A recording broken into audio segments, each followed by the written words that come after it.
Welcome to step number 2 in making a great first impression. Step number 1, we talked about holding and maintaining eye contact. Step number 2, it's all about the smile. Now that was a false smile.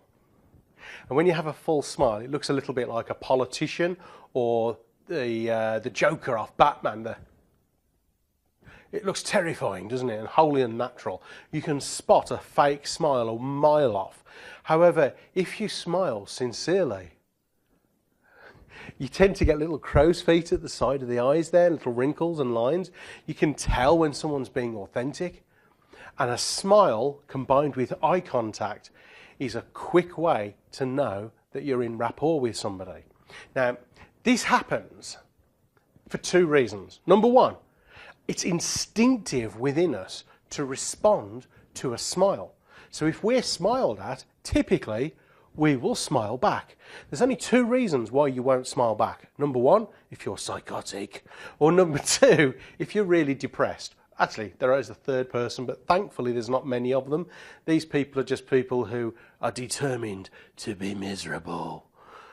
We all know 1 or 2 people like that, hey? You know, the kind of people you walk into an office and go, hey, nice day, isn't it? They go, is it? Let me tell you about my day. And they do, until you feel as rubbish as they do. Anyway, back to the plot. How to make a great first impression. Number 1 was look them in the eye, hold eye contact. Number 2, you smile at them. And I said there were 2 reasons. Number 1 is because it's instinctive to respond. And number 2 is because if you smile at them sincerely, if they're in a bad mood, if they're shy or lacking in confidence, they will smile back at you. You have made them feel significant. Also, the opposite is true. If they're a domineering character and you smile at them authentically, it softens them slightly, because it is impossible for most people not to respond emotively to a genuine and sincere smile. Now, as I said, we learnt this when we were little babies in the crib. When you were a little baby in the cot or being swaddled by your mother, your grandparents didn't lean over and go, look, this smiling thing, I don't think it's for you, really.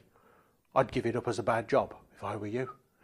Would you agree? They never did that. They probably went, hello. You know, we've all got fathers and grandfathers and uncles who pretend to be very austere and serious until there's a little baby in the family and they go, hello. All of a sudden they become this melted clod of, and when you do that to a baby's instinct is to reply back. So the only place you shouldn't do this is on the underground, the tube, or a train. Because people tend to want their own space. They don't want you in their face. But anywhere else, I dare you, try this. Try the first 2 steps out in public today and tomorrow. Just deliberately catch someone's eye and just go.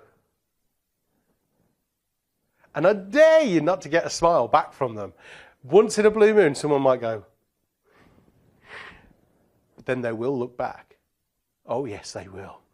Now, it will seem a little false at first, as I said, because it's not something you're used to doing. But the more you do it, the more natural it will become. And no one's ever come up to you and gone, why are you smiling? They don't do it. So that's top tip number 2. Number 1, maintain eye contact. Number 2, smile. See you on clip number 3.